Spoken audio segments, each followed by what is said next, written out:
The notice appeared on the servants' board before dawn, written in Mrs. Finch's stern hand. No member of staff was to approach, feed, touch, or speak to the wolfhound Cinder except the head groom. Though addressed to everyone, Margaret Whitley, known at Raventorne only as Meg the maid, understood it was meant for her. For 3 months she had worked in disguise within the great estate, quietly enduring hard labor and Mrs. Finch's hostility while searching for proof that her inheritance had been stolen. Once the daughter of the respected scholar Thomas Whitley, Margaret had lost everything after her father's death when forged documents and a fraudulent will transferred her rightful inheritance to Finch, the housekeeper's brother. Unable to prove the deception, she had hidden her identity and come to Raventorne seeking answers.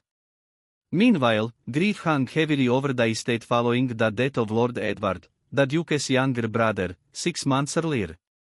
His beloved wolfhound, Cinder, had become a living symbol of that sorrow, refusing companionship from anyone except Margaret.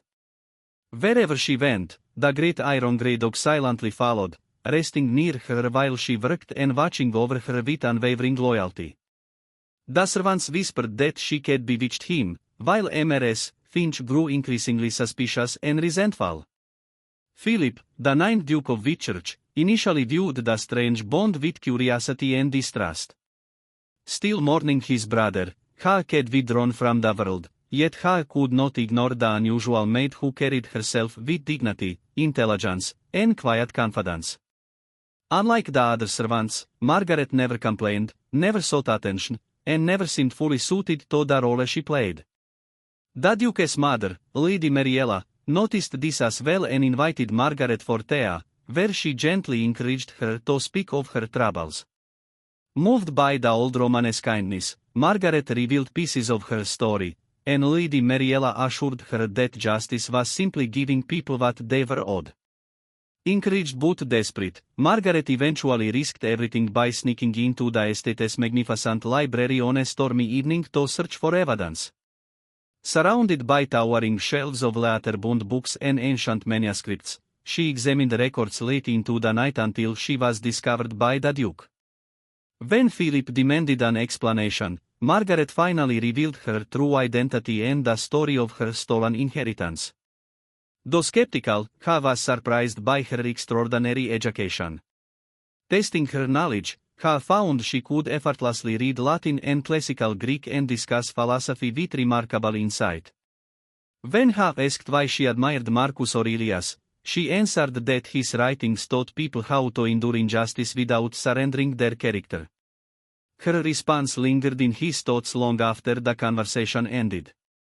Determined to learn the truth, Philip sent inquiries to London and soon received confirmation that Margaret Whitley was indeed who she claimed to be and that serious irregularities surrounded her inheritance.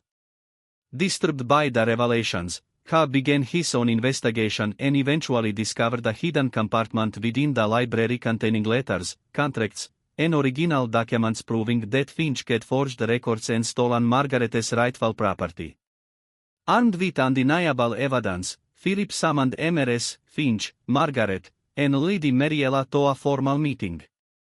When confronted, Mrs. Finch could not deny the truth. Philip publicly exposed her deception, declaring, "You lied. She was not stealing. She was searching for what was stolen from her." The revelation shattered Mrs. Finch's authority and restored Margaret's reputation. Legal proceedings followed, her inheritance was returned, and Mrs. Finch was dismissed from service. Soon afterward, Philip invited Margaret to the library and handed her a key, appointing her curator of the collection she had come to love. Overwhelmed with emotion, she accepted, finally. Reclaiming not only her property but also her identity and dignity. In the months that followed, Raventorne slowly emerged from mourning.